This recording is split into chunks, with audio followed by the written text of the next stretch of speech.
প্রাথমিকে নিয়োগ দুর্নীতি ইডির মামলায় চার্জ গঠন। অর্পিতা কুন্তল সহ মোট 14 জনের বিরুদ্ধে চার্জ গঠন করা হলো। কুন্তল অর্পিতা নিজেদের নির্দোষ বলে দাবি করলেন।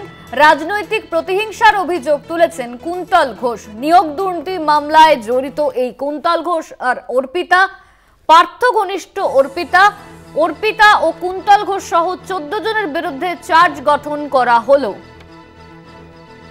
এই নিয়ে আমরা বিস্তারিত জানবো। আমাদের সঙ্গে ফোন লাইনে রয়েছেন আমাদের প্রতিনিধি সত্যসুন্দর ভট্টাচার্য। সত্যদা, অর্পিতা এবং কুন্তল সহ 14 জনের বিরুদ্ধে চার্জ গঠন করা হলো, এই নিয়ে কি আপডেট রয়েছে?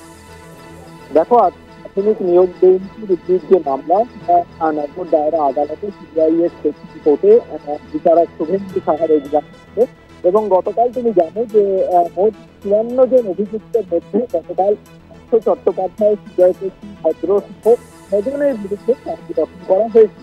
আজকে আরো 47 জনের বিরুদ্ধে চার্জ গঠন করা হলো। অর্থাৎ মোট 54 জন অভিযুক্তের মধ্যে 53 জনের বিরুদ্ধে কিন্তু চার্জ গঠন করা হলো।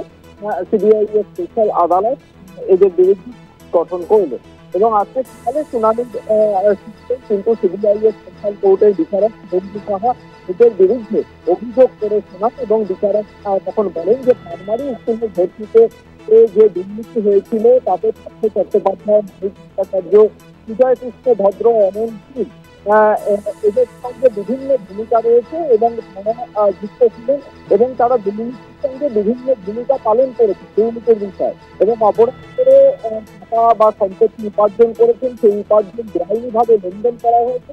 এমনকি সেই উপার্জন দুর্নীতিতে যুক্ত থেকে উপার্জন অপরাধের ক্ষেত্রে যুক্ত নয় এমনটা দেখানোর চেষ্টা করেছে এই অভিযুক্ত এবং সেই কারণেই পিএনএল এর ধারা 4 এবং 17 অনুযায়ী এদের বিরুদ্ধে চার্জ গঠন করা হলো। এদের মধ্যে বিভিন্ন কোম্পানিও রয়েছে এবং ইন্ডিভিজুয়াল যারা রয়েছে তারাও রয়েছে। অর্থাৎ আজকে মোট 47 জনের বিরুদ্ধে চার্জ গঠন করলে আদালত আরো একজনের বিরুদ্ধে আগামীকাল চার্জ গঠন করা হবে এমনটাই জানানো হয়েছে সিবিআই স্পেশাল কোর্টের তরফে।